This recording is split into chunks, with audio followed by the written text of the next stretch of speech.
मित्रों, भारतीय काव्य शास्त्र का अध्ययन करने वाले अध्येताओं के लिए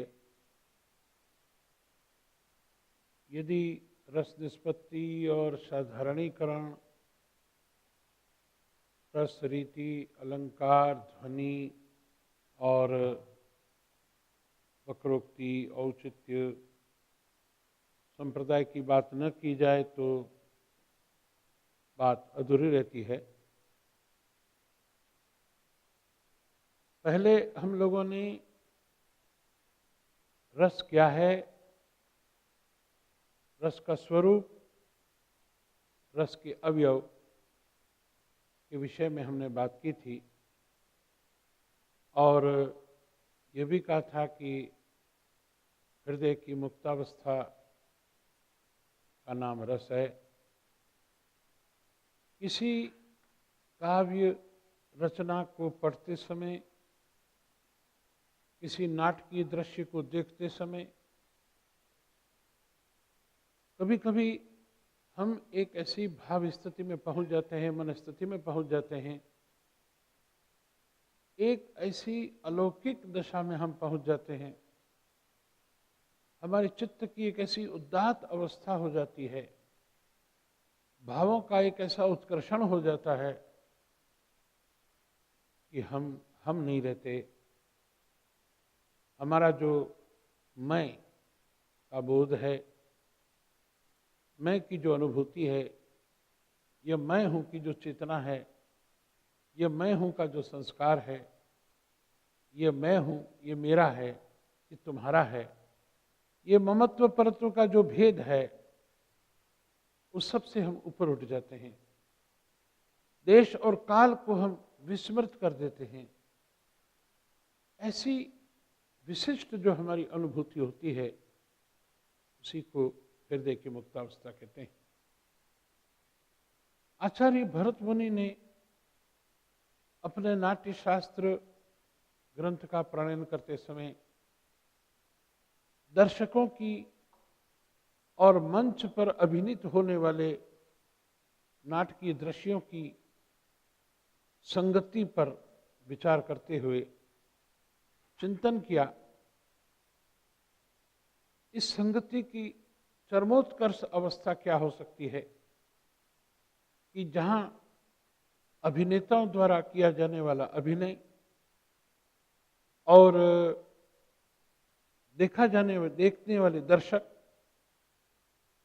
केवल सामान्य दर्शक न रह करके प्रमाता हो जाते हैं, प्रेक्षक हो जाते हैं, सहृदय हो जाते हैं, सामाजिक हो जाते हैं, साधारणीकृत हो जाते हैं, वे विशिष्ट से सामान्य हो जाते हैं।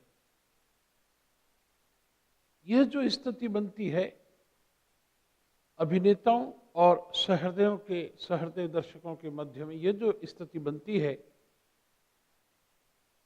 यह स्थिति किस प्रक्रिया से होकर के संचरण करती है,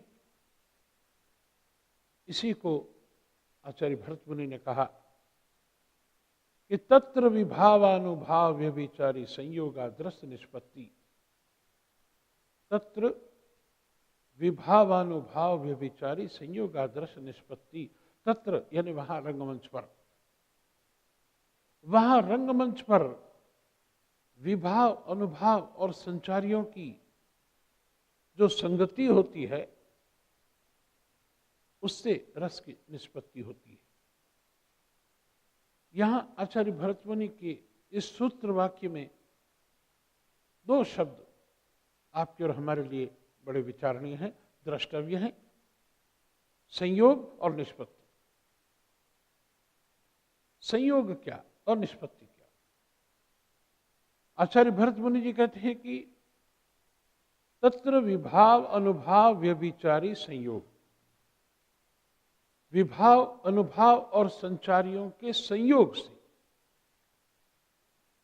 तीनों के संयोग से, तत्व, विभाव, अनुभाव और संचारी, यानी केवल विभाव नहीं, केवल अनुभाव नहीं, केवल संचारी नहीं, अनुभाव और संचारी है और विभाव नहीं, विभाव है, अनुभाव और संचारी नहीं, तो रस की निष्पत्ति की प्रक्रिया प्रारंभ ही नहीं होगी। प्रारंभ करने के लिए तत्र विभाव अनुभाव विभाव विभावानुभाव व्यभिचारी संयोग। अब निष्पत्ति क्या हुई? निष्पत्ति यानी जो उसकी सार्थकता होती है, जो उसका फलीभूत होना है, जो उसका फल प्राप्त होना है। काव्य रस की जो आनंद की प्रतीति होनी है, आनंद की अनुभूति होनी है, जो चिदानंद अनुभव होता है, जो अखंडानंद जो अनुभव होता है, जो वेद्यांतर स्पर्श शून्य आनंद की प्रतीति होती है,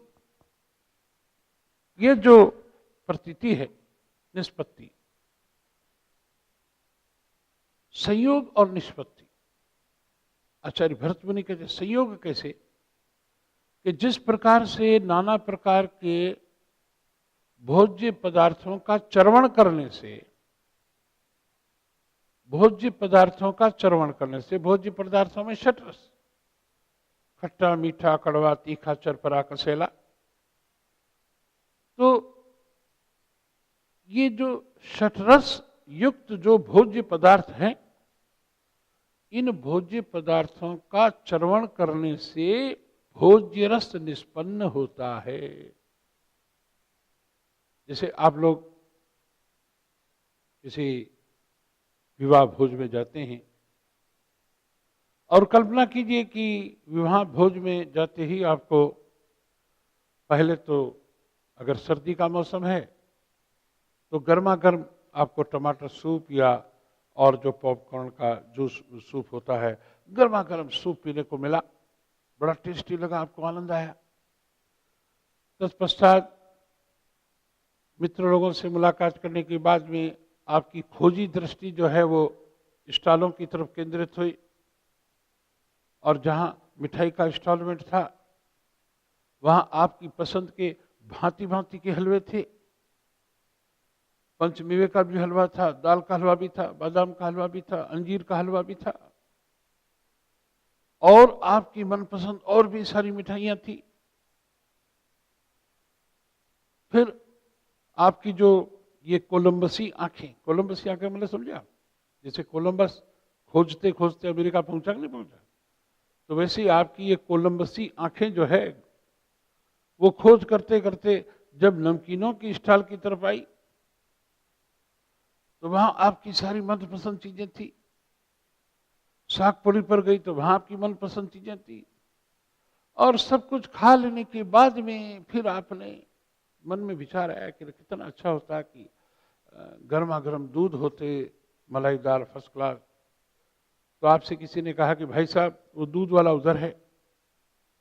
अब आपने दूध पिया, छक करके 2 कुल्हड़ भर के पिया आपने। फिर कहा कि भाई अब तो मुख्य श्वास की जरूरत है, तो देखा कि वहां पान का भी इंस्टॉलमेंट लगा हुआ है, फर्स्ट क्लास मसालेदार पान मिल रहा है, तंबाकू वाले पान भी मिल रहे हैं। आप तो तंबाकू खाते नहीं, आपने जो है वो विभिन्न प्रकार के उसमें इलायची सुपारी और ये वो सब डाल के पान खाया आपने। अब आपने सोचा कि इतने खा लिए, आनंद आ गया। अब मैं आपसे पूछता हूं कि वो आनंद किस बात का था, कौन सी चीज का आनंद था? गर्मा गर्म सूप का या हलवा का या नमकीन का या सागपुड़ी का या फिर गर्मा गर्म दूध का या फिर पान का? तो आप क्या कहेंगे? आपका प्रत्युत्तर यह होगा इन सब का संयोगात, इन सब के संयोग से भोज्य रस निष्पन्न हुआ।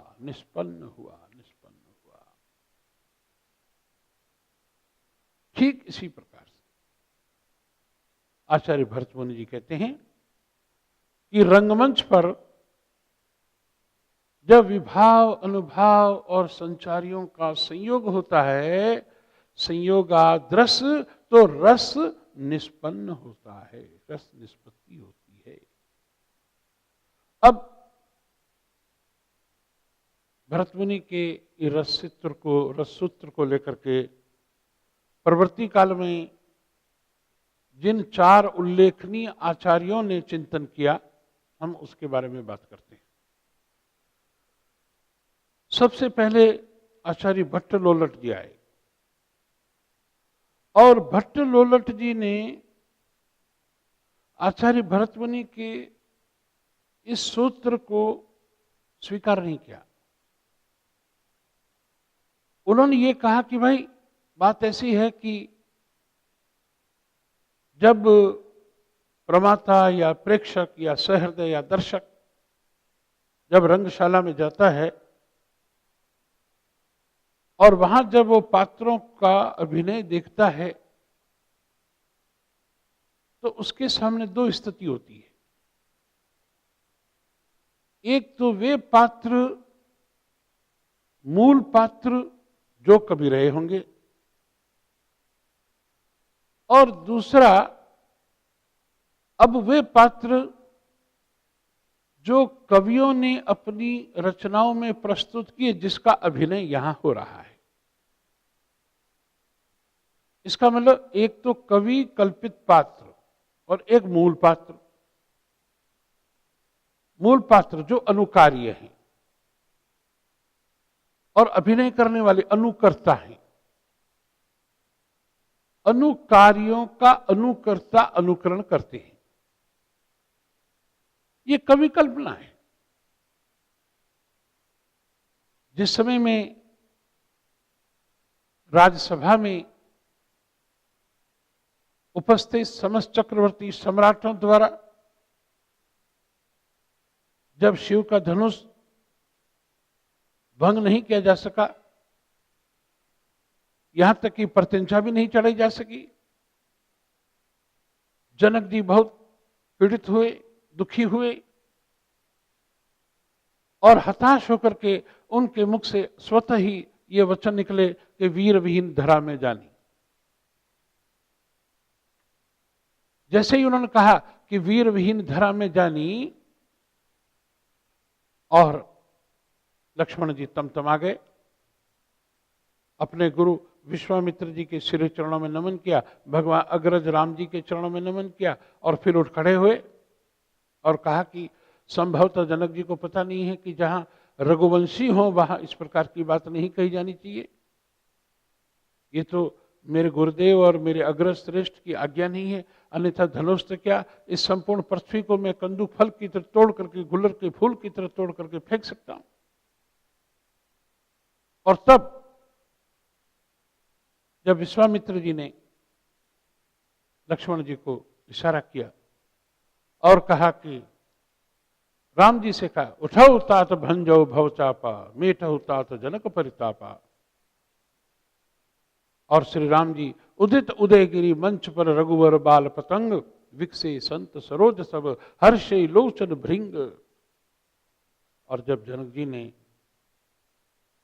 भगवान शिव को एक ही पल में, एक ही क्षण में, एक क्षण में धनुर्भंग करते हुए उसी मुद्रा में देखा होगा तो कितने हर्ष की प्रतीति हुई होगी। और कंकण के नग की जो है उसमें छाया में श्री राम जी की छवि का अवलोकन करके अंतर ही अंतर गदगद हुई सीता जी की मनस्थिति क्या रही होगी। क्या किसी कवि में इतनी सामर्थ्य है कि उस आनंद की अनुभूति को वो शब्दों में व्यक्त कर सके। तो ऐसी स्थिति में जो वास्तव में जनक जी को आनंद आया होगा या जो अनुभूति सीता जी को हुई होगी वरमाला पहनाते हुए, वो तो उनकी अनुभूति हुई। जब रावण छद्मवेश में सीता का हरण करता है और सीता जी करुण विलाप करती है, उस मनस्थिति को कौन अनुभव कर सकता है भाई। कवि के पास में तो अपनी सीमा है, शब्दों की सीमा है, लेकिन वे भाव तो शब्दातीत है। कौन से शब्द में इतनी ताकत है जो सीता की उस व्यथा, सीता की उस विलाप को जो है शब्दबद्ध कर सके। इस कवि में इतना सामर्थ्य है कि जो है वरमाला पहनाते समय सीता जी को जिस अपार आनंद की अनुभूति हुई होगी। देखिए हमारे पास में भी शब्द कहाँ है। केवल अपार आनंद की अनुभूति, अवर्णनीय अनुभूति, अनिर्वचनीय अनुभूति, अव्याख्यायी अनुभूति।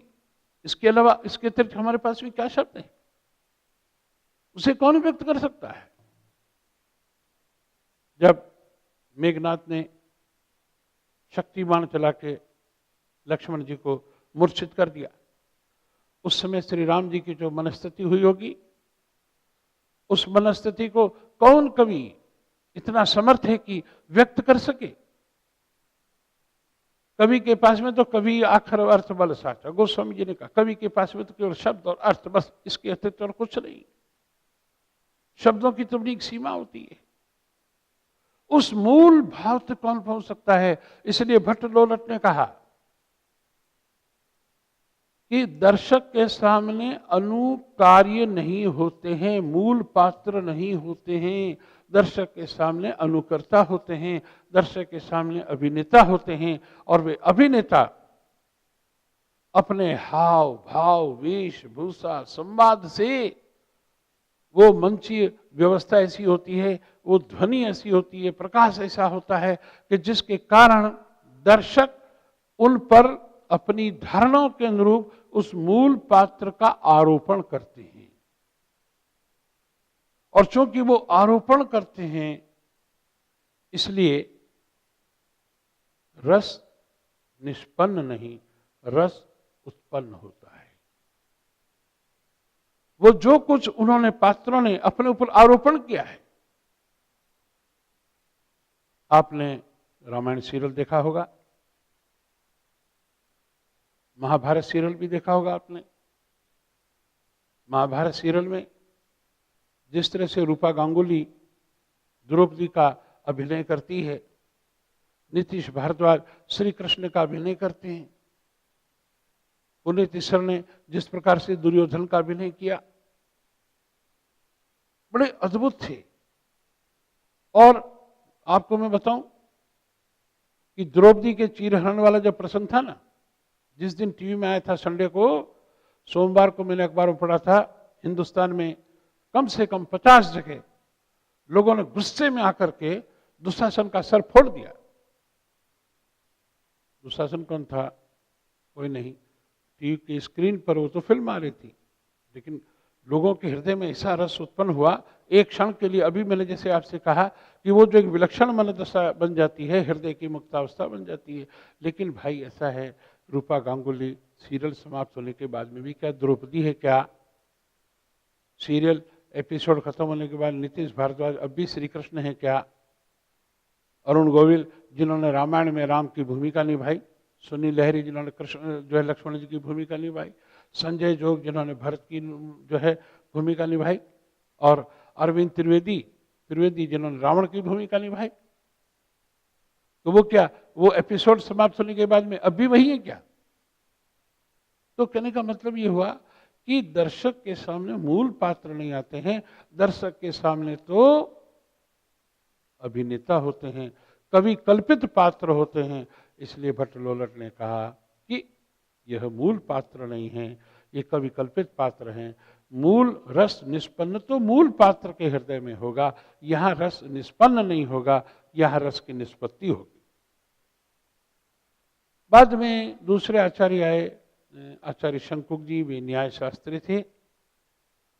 उन्होंने कहा कि ये तो बात सही है कि भाई वहां विभाव, अनुभाव, व्यभिचारी संयोग है, लेकिन प्रश्न यह है कि भट्ट लोलट ने तो कहा कि वो आरोप है, दर्शक आरोप करता है, पात्र अपने ऊपर आरोप करते हैं, इसलिए ये आरोपवाद है। भट्ट लोलट ने कहा उत्पत्तिवाद है, क्योंकि रस उत्पाद्य है और विभाव, अनुभाव, संचारी उत्पादक है। भट्ट लोलट ने कहा ये उत्पत्तिवाद, कहा रस निष्पन्न नहीं, रस उत्पन्न है, और इसलिए उत्पत्तिवाद है। और उत्पत्तिवाद है इसलिए क्या है? रस उत्पाद्य है, रस उत्पाद्य है, और विभाव, अनुभव, संचारी उत्पादक है। उसके बाद जब शंकुक जी आए, तो शंकुक जी न्याय शास्त्री थे। उन्होंने कहा कि ये तो बात ठीक है कि भाई मंच पर विभाव अनुभाव संचारी होने चाहिए, लेकिन उन्होंने कहा कि रस उत्पन्न नहीं होता है, रस अनुमिति, रस की अनुमिति होती है, रस अनुमाप्य है।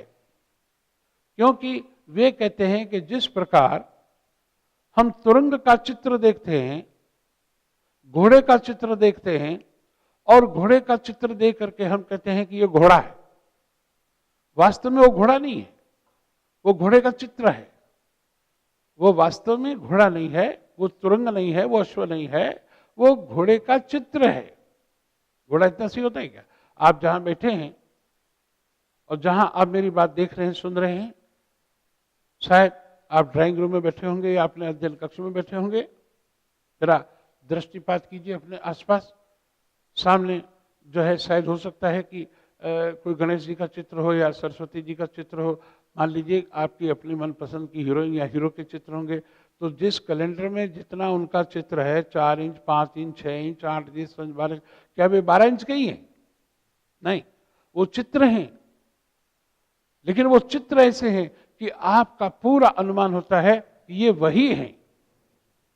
तो शंकुक ने कहा कि चित्र तुरंगवत न्याय होने के कारण रस अनुमान करता है, दर्शक अनुमान करता है, प्रेक्षक अनुमान करता है, प्रमाता अनुमान करता है, इसलिए यह अनुमितिवाद है।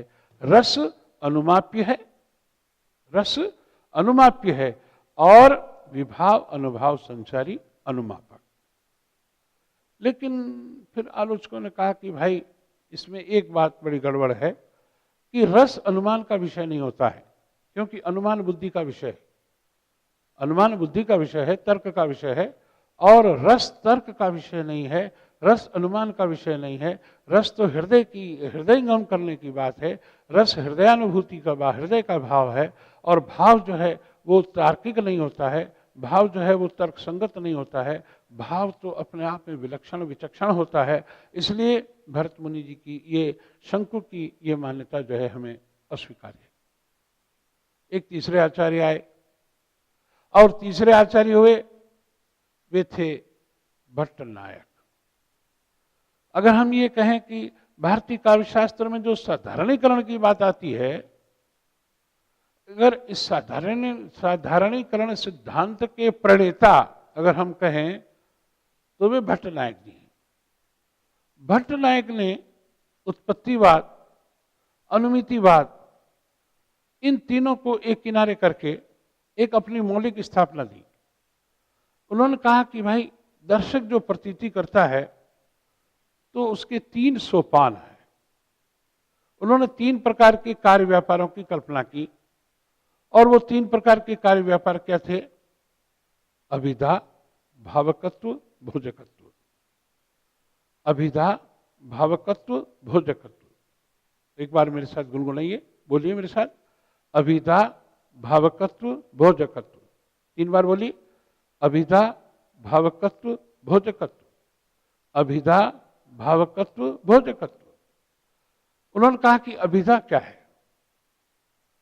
उन्होंने कहा कि जिस समय में दर्शक या प्रमाता या प्रेक्षक, मैं जब इन शब्दों का प्रयोग करता हूं, दर्शक, प्रमाता, प्रेक्षक, सहृदय, तो आप इसको ऐसा मत सोचिए कि ये कोई अलग अलग कैटेगरी के लोग होते होंगे। एक लाल ड्रेस पहन के आता होगा, एक पीली ड्रेस पहन के आता होगा, एक सफेद ड्रेस पहन करके आता होगा, नहीं। इसका मतलब यह है व्यक्ति एक है, वो एक सामान्य दर्शक है। लेकिन मित्रों, फिल्म देखने के लिए जो लोग जाते हैं तो 2 तरह के लोग होते हैं। एक वे लोग होते हैं जो 3 घंटे हॉल में बैठे हैं, सामने थिएटर पर जो भी हो रहा है वो देखते हैं, उनकी कोई प्रतिक्रिया नहीं होती, न वो सोचते हैं न कुछ अनुभव करते हैं। ठीक है, गए, 3 घंटे का अपना समय जो है उसका उपयोग किया, सदुपयोग जो भी किया, और लौट करके आ गए। चलो ठीक है, उनके कोई फर्क नहीं पड़ता है कौन रोया, कौन हंसा, कौन मरा, कौन जिया, कोई मतलब नहीं। अब देवदास में अगर मान लीजिए कि देवदास जो है मर रहा है पारो के दर्शन करने के लिए, पारो पारो कर रहा है, और पारो देवू देवू चिल्लाती हुई आ रही है, तो हॉल में बड़ी जो है वो चिंता हो रही है लोगों को। लेकिन कुछ ऐसे भी लोग हैं जो निर्द्वंद भाव से बैठे हुए देख रहे हैं, चलो ठीक है, और कुछ ऐसे बड़ी उत्तेजना है। आप लोग कभी पिक्चर जाओ ना तो एक मेरी बात ध्यान से सुनना, कभी कभी एक काम करना, पिक्चर हॉल में पिक्चर समाप्त होने के 15-20 मिनट पहले का जो सीन होता है, चाहे फाइटिंग सीन हो, चाहे नायक और नायिका के मिलन का सीन हो, चाहे अंत में सबको अपने अपनी गलतियों का एहसास हो वो सीन हो, या फिर जो क्लाइमेक्स इस प्रकार का आता है, उस वक्त दर्शकों की आप आंखें देखना, ऐसे आंखें पड़ोगे, हे राम अब क्या होगा, हाय हाय, और इतनी उत्तेजना होती है, और बाद में जब नायक जीत जाता है तो हॉल तालियों से गूंज जाता है। ये गूंजने की बात क्या हुई भाई, क्यों हुई गूंजने की? यानी ये दर्शक से हट करके सहृदय हुए, ये विशिष्ट प्रकार के प्रेक्षक हुए, ये विशिष्ट प्रकार के प्रमाता हुए, सामाजिक हुए। इसका मतलब क्या हुआ? प्रमाता सामाजिक होने का मतलब क्या हुआ कि उस समय में वो व्यक्ति व्यक्ति नहीं रहा, वो व्यक्ति एक व्यापकता के साथ में जुड़ गया, एक सामाजिक सत्य के साथ में जुड़ गया। पर्दे पर दिखाई जाने वाली जो एक व्यापक जो स्थिति है, उस स्थिति के साथ में जुड़ गया, अपने आप को भूल गया, देह भान उसका समाप्त हो गया, देश काल को वो विस्मृत कर गया। इसे कहते हैं दर्शक नहीं प्रमाता। ये दर्शक प्रमाता हो गया, ये दर्शक सहृदय हो गया, ये दर्शक जो है विशिष्ट हो गया। आपने कई ऐसे लोगों को अपने घरों में भी देखा होगा, टीवी सीरियल्स में जब नायिका पर अत्याचार होते हैं तो देखने वाली हमारी जो माताएं हैं, हमारी भाभियां हैं, हमारी बहनें हैं, भुआएं हैं, दादियां हैं, रो पड़ती। मुझे आज भी मालूम है, अच्छी तरह से ध्यान आता है, जिस समय में रामायण सीरियल में भगवान श्री राम को वनवास हुआ, और वो जो एपिसोड था जिसमें वनवासियों की वेशभूषा में जो है श्री राम जी, सीता जी, लक्ष्मण जी निकल रहे हैं, अयोध्यावासी फूट फूट करके रो रहे हैं, और मेरे घर में बैठे हुए मेरे पिताजी और उनके साथ में 7-8 मित्र बुजुर्ग लोग थे, वे भी फूट फूट कर रो रहे थे। अरे मैंने हंसते हुए कहा, मैंने कहा आप क्यों रो रहे हो? तो कहा देखो राम जी जा रहे हैं, घर से निकल रहे। अरे राम जी घर से निकल रहे, राम जी कब निकले थे घर से भाई? विद्वानों के पास में तो उनकी काल गणना करने का मापक भी नहीं है, तो वो तो उस जमाने हजारों हजारों हजारों साल हो गए होंगे, काल गणना के भी हमारे पास में प्रतिमान नहीं है कि भगवान राम का त्रेता युग आज से कितने कितने साल पहले था, जहां सालों के साल समाप्त हो जाते हैं। लेकिन वो प्रस्तुति ऐसी थी, यानी उस समय वो ये भूल गए कि हम यहाँ बैठे हैं, टीवी सीरियल देख रहे हैं, अभी कुछ समय पहले हम चाय नाश्ता कर रहे थे, और जब ये समाप्त हो जाएगा तो हम फिर आवाज देंगे आओ चाय लाओ, उस वक्त अपनी मूल स्थिति में आ जाएंगे वो। तो कहने का मतलब ये हुआ कि ये जो स्थिति बनती है, तो भट्टनायक कहता है कि भाई पहली बात तो ये होती है कि जब दर्शक नाटक शास्त्र नाट्य देखने जाता है तो पहले तो उसके सामने मूल कथा होती है, इसे अभिधा कहते हैं, वाच्यार्थ कहते हैं इसे, मूल कथा होती है। वो जानता है कि गोस्वामी जी ने क्या, वो जो है वाल्मीकि जी ने क्या लिखा, राम जी के साथ क्या हुआ, श्री भगवान राम की कथा, श्री कृष्ण जी की कथा, वो उसकी आंखों के सामने, वो उसके मन पर होती है। फिर होता है भोजकत्व। भोजकत्व का मतलब होता है अभिधा, भावकत्व, भोजकत्व, फिर भावकत्व की स्थिति आती है। भावकत्व में क्या होता है कि मंच पर जो अभिनय हो रहा है, वहां जो विभाव अनुभाव संचारियों का संयोग हो रहा है, उस मन स्थिति को वो भावित करने लगता है, वो भावित होती है।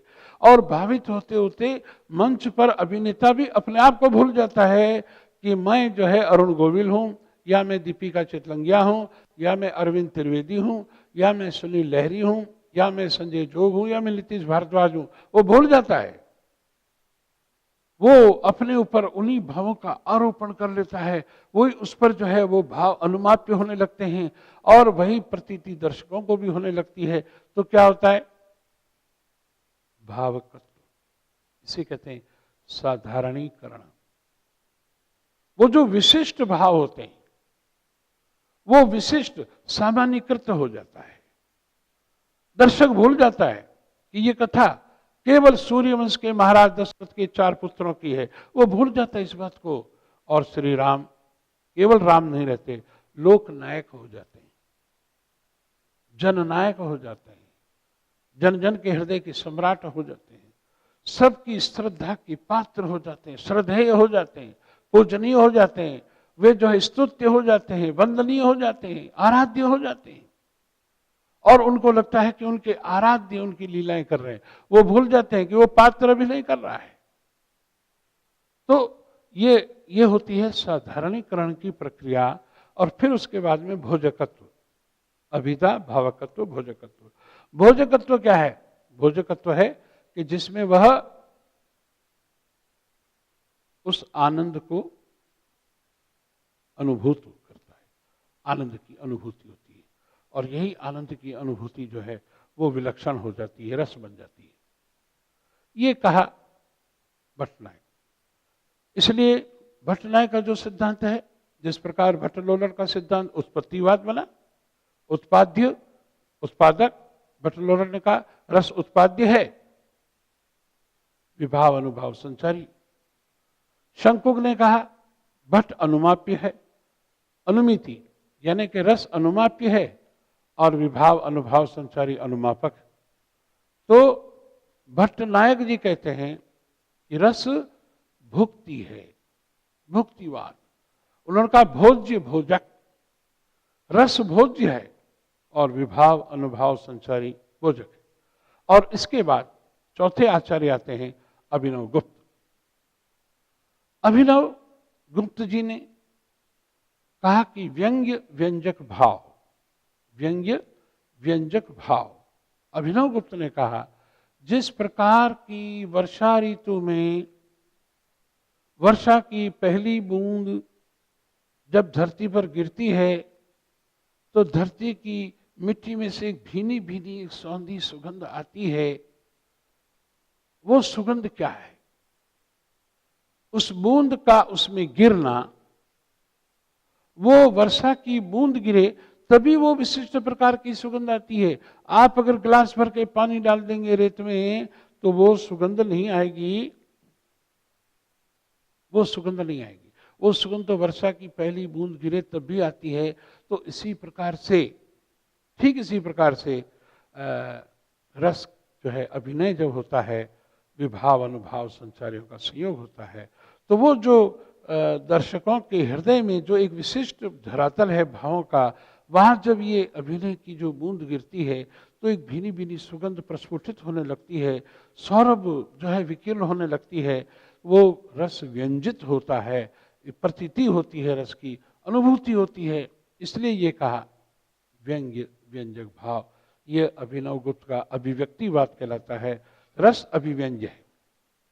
तो इस प्रकार से हमने रस निष्पत्ति के जो चार आचार्य हैं, उन चार आचार्यों की मतों को हमने संक्षिप्त में प्रस्तुत किया। अब आगे जो हम बात करेंगे वो साधारणीकरण और सहृदय की, और ये फिर अपन बात करेंगे।